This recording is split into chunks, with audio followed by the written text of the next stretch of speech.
went 3:13 and 48. Jesse goes 3:17 and 56. His son takes the win tonight. Jesse will take the win at 3:17 and 56. He goes 8/100 of a foot further with that second pass. After 3:17 and 48 first attempt, he goes 3:17 and 56 with the second.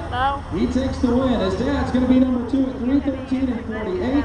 Number 3 will be Kyle Knapp at 2:98 and 90 in that. I need to get what I got last Mark night. Perry will finish number 4, 3:06 and 65. Ryan Reitzel will go number 5, 3:03 and 59. 6, I believe, will Joey Frazier at 3:02 and 69. 7 to Jesse Pedro at 3:01 and 85. Number 8 to Andy Carey at 3:01 and 63. Will Beaver goes number 9 at 300.55. I'm going to give me something to eat. 300.02. That's all by my eye gauge here, folks. I certainly could be wrong. We'll have a track side interview here shortly with Randy Petro.